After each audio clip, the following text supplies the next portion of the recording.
name is Kelsey, and this is my interpersonal communication project. What is interpersonal communication? The dictionary defines interpersonal as occurring between persons. Therefore, it's simply a communication between two people. But Stewart gives us a better definition. The kind of communication that happens when the people involved talk and listen in ways that maximize the presence of the personal. But how do you do that? Well, you emphasize uniqueness, unmeasurability, responsiveness, reflectiveness, and addressability. By not doing that, it's not interpersonal communication, it's the opposite, impersonal communication. Which brings me to my goal. Overarching goal for my life is based on this quote by Peterson.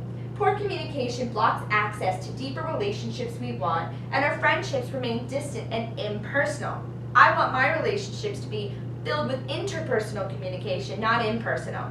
Therefore, my overarching goal is to deepen the relationships I currently have and to continue to develop more relationships in the future by mastering the skill of listening and learning to respond in a way that builds the other person up. Therefore, encourage one another and build one another up just as you are doing. It's 1 Thessalonians 5:11, and I'd like to live by this verse as that's something that I struggle with. How can I enlarge my conversation? Well, what is enlarging a conversation? It's simply taking what you know about your own conversation, learning how to make it bigger and better to help with your relationships. There's a direct link between the quality of your communication and the quality of your life.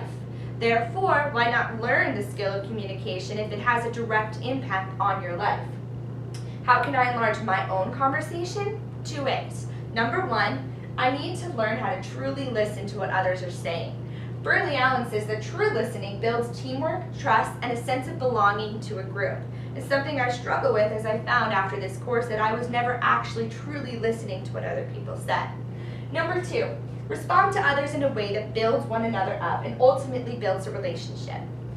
Stewart gives a great quote. No matter who we are, no matter how high and mighty we fancy ourselves, or how low and unworthy we may feel, we all deserve to be treated with respect and dignity. And that's something that I struggle with, as sometimes I respond in ways that make people feel low about themselves in order for me to win. We learned in this class something called DISC personality types, as everyone has their own specific personality. We learned that there's D, I, S, and C. And each person has a unique combination. Carbonell says that once people identify their specific DISC personality types, they can focus on their individual needs to adapt to the many predictable patterns of behavior. I learned what my patterns were, and I'll tell you about them.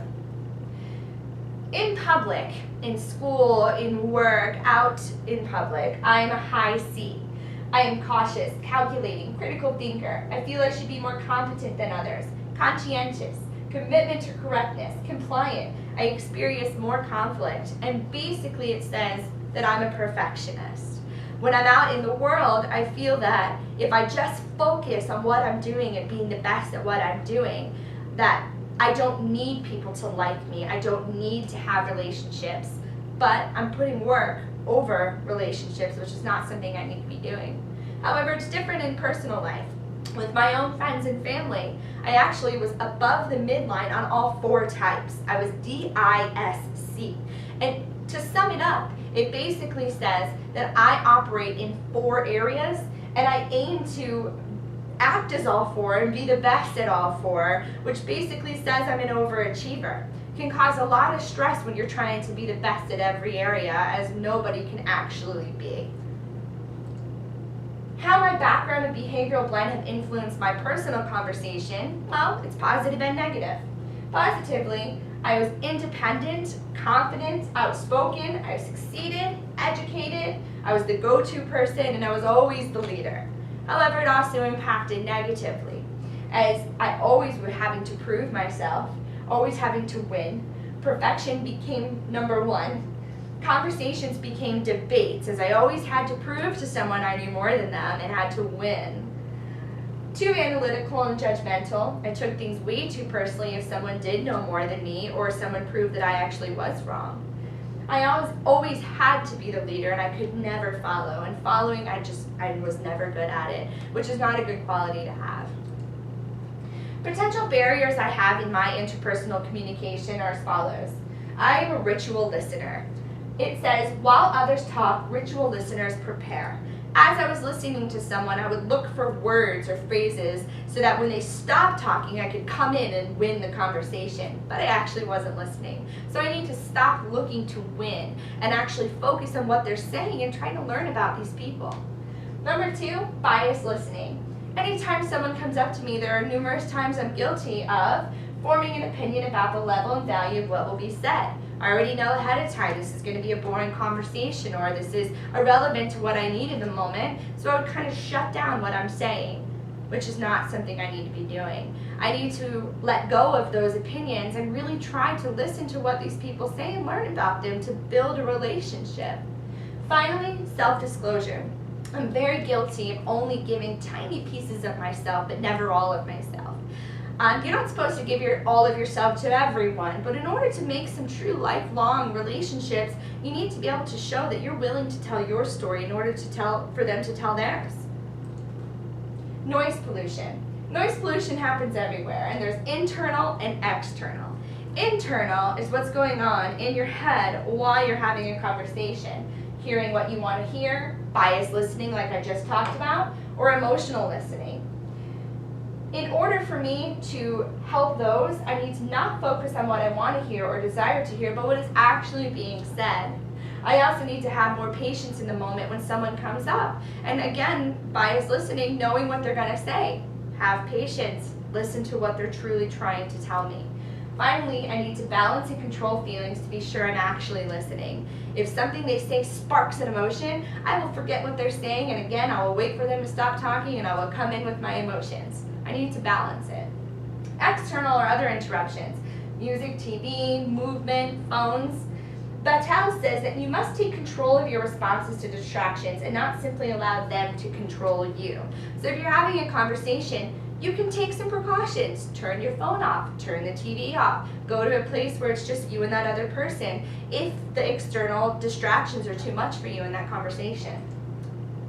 My ultimate action plan for listening is to focus on the other person and not myself. I need to put myself aside and really just give these people my ear. I need to show interest in the topic discussed. I need to show the other person I am listening by reflecting or summarize what they're saying. They need to know I'm listening, not just sitting there and smiling and nodding. Do not form a response in my head until the person is done speaking. Don't be a ritual listener. No matter how much I agree or disagree, I need to aim to understand what the person is saying, and more importantly, why are they saying it? If they're telling me something, there's a reason, and I need to find that reason. Active listening encourages people to open up, reduces the chance of misunderstandings, helps to resolve problems and conflicts, and ultimately builds trust, which is what relationships are based on. My action plan for talking is I need to limit talking. I need to focus on listening, as I found that is my main weakness. I need to ask questions about what the other person was talking about. If I start to get sidetracked, if I start asking questions, I can engage in that conversation and bring my mind back to that person. I only need to give advice if asked for it. I need to remember to only speak if what I'm about to say is going to build the other person up and not tear them down. If what I'm about to say is going to be negative and make them feel bad, then I need to keep my mouth shut. It is okay to give my opinion as long as I do it in love. I can't sugarcoat everything to make everyone feel good, but when I do speak, I need to speak how Jesus wants me to speak, in love. Finally, I need to watch out for my tone, facial expressions, and body language, as they speak louder than words, and I've had numerous people tell me that I'm not great in that area. My conclusion: communication is a skill. It's meant to be practiced in order to master. If I choose to put others first, even if I don't agree with them, if I don't particularly like them, no matter what the relationship is, no matter how heavy the topic is, then I am showing them something different than what they're used to. I'm going to be giving them acceptance and love. I am showing them respect, reminding them that they are important, and ultimately showing them Jesus. Let your light shine before others so that they may see your good works and give glory to your Father who is in heaven. If they see me communicate in a way that reflects Jesus, then I'm doing exactly what the Bible tells me to do so. Thank you. Have a good day.